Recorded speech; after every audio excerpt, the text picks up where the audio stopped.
Hello everyone. Today we will read an informative story named His First Flight, the first story of two stories about flying, written by Liam O. Flight. So he was born on 28th August 1896 in Ireland and died on 7th September 1984 in Dublin, Ireland. So some of his famous novels include The Neighbor's Wife and Return of the Brute. So before proceeding to the chapter, let me tell you the central theme of this chapter. So this story tells how to overcome our fear in a life. Besides, it also highlights the importance of independence, self-belief and or confidence. So the story is about a young seagull, a bird who in the initially of the chapter how it was unable to take his first flight because it was afraid to fly, and towards the end of the story it mustered up its courage and finally it got success. So let's read the story. His first flight. The young seagull was alone on his lace. His two brothers and his sister had already flown away the day before. So the young seagull had a family consist of his parents, two brothers and one sister, and they had already taken their first flight with their parents. So he had been afraid to fly with them, but the young seagull, he was unable to fly with the members of his family. Somehow when he had taken a little run forward to the brink of the lace and attempted to flap his wings, he became afraid. So he tried it. It doesn't mean that he had not tried. He tried to fly with his family members, but when he flapped his wings, he got afraid by seeing the green sea stretched beneath. So it was such a long way down, miles down, means the long green sea. He felt certain that his wings would never support him, so he bent his head and ran away back to the little hole. So initially he tried, but when he saw the sea stretched beneath, he got disheartened. He was unable to muster up his courage and he went back, but his siblings and parents, they flew away. So in the he slept at night, even when each of his brothers and his sisters, whose wings were far shorter than his own, ran to the brink, flapped their wings and flew away. Here the writer, he wants to tell that means the siblings had small wings, but they tried and how they were able to muster up their courage and they took their first flight, but the young seagull, he was unable to fly with them. So he felt to muster up courage to take that plunge which appeared to him so desperate. His father and mother had come around, calling to him shrilly, upbraiding means scolded, threatening to let him starve on his lace unless he flew away. So when the parents knew that another child is unable to take his flight, so they came near him. They came near the young seagull. They scolded him, and he told them. The parents told the young seagull that if you will not take your flight, then you have to die here due to starvation. So that was already 24 hours ago. Since then, nobody had come near him. The day before, all day long, he had watched his parents flying about his brothers and sister, perfecting them in the art of flight, teaching them how to skim the waves and how to dive for fish.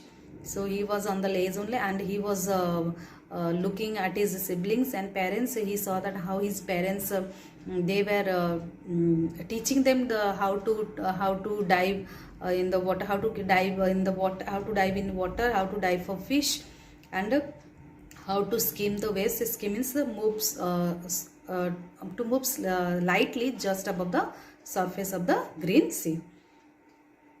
It is standing on a rock with his parents circled around, raising a loud cackle, the sound of the young seagull. And all the morning, the whole family had walked about on the big plateau midway down the opposite cliff, taunting him with his cowardice. And the parents and the siblings, they came and they started scolding him that how he was unable to muster up his courage and unable to take his flight. The sun was now ascending the sky, blazing on his legs that faced the south. He felt the heat because he had not eaten since the previous nightfall. So he felt very hungry because he had not eaten anything from the previous night.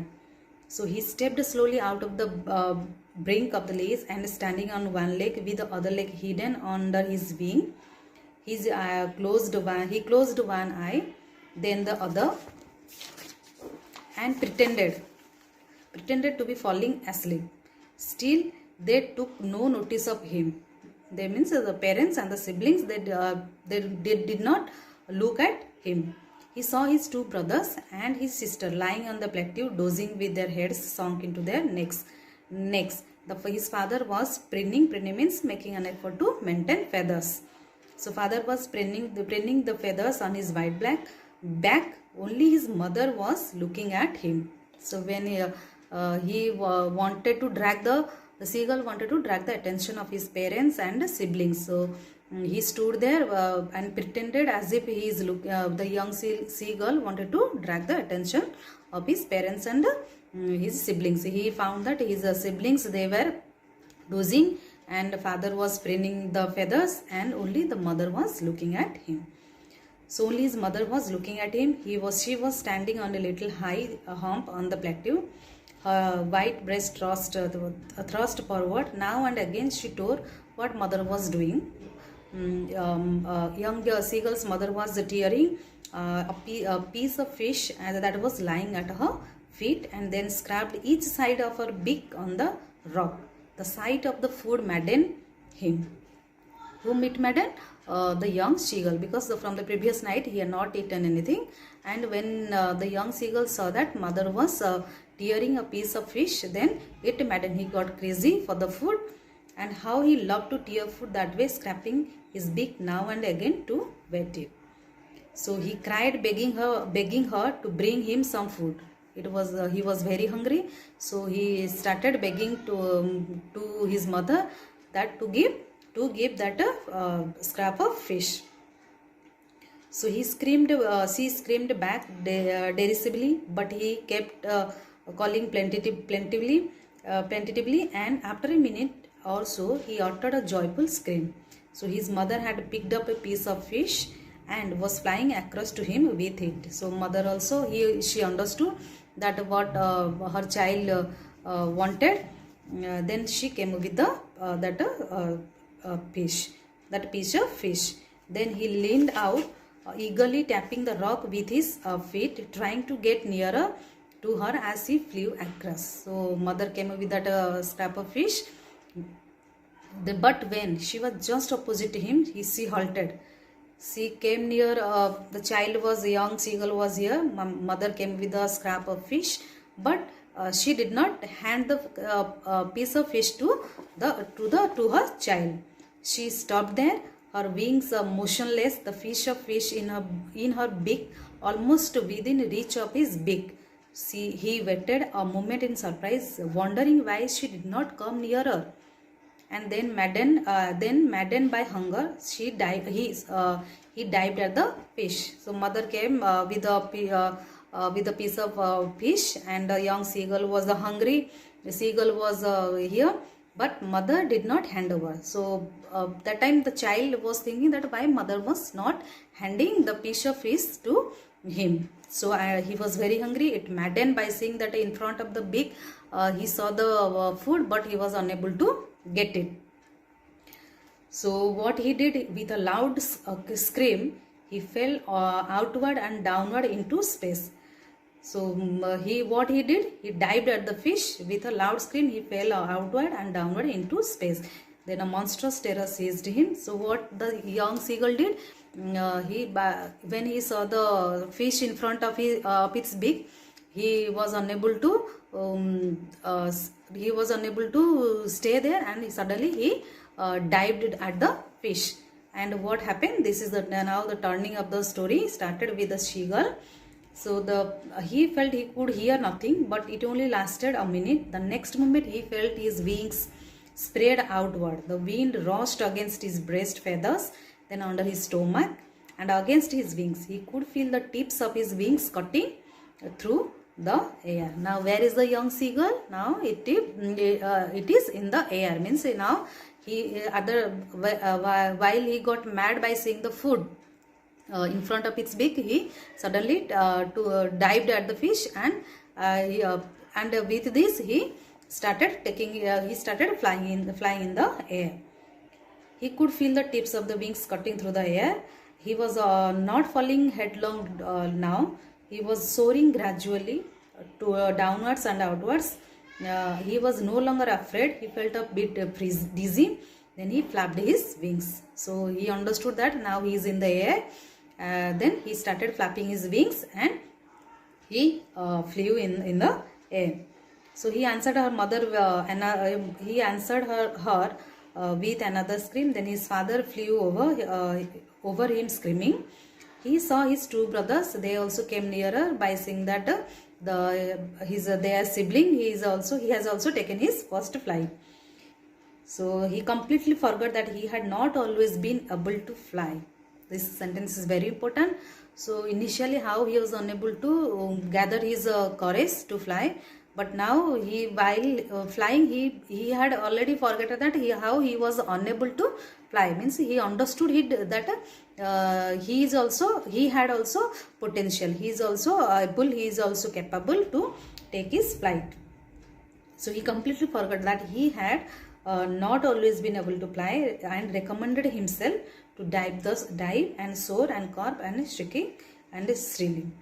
He was near the sea now, flying straight over it, facing out over the ocean. His parents and his brothers and sisters had landed on the green sea. The next what he did, then he saw that parents and the siblings, they were landing on the green sea, flooring, that is green means the sea, flooring ahead of him.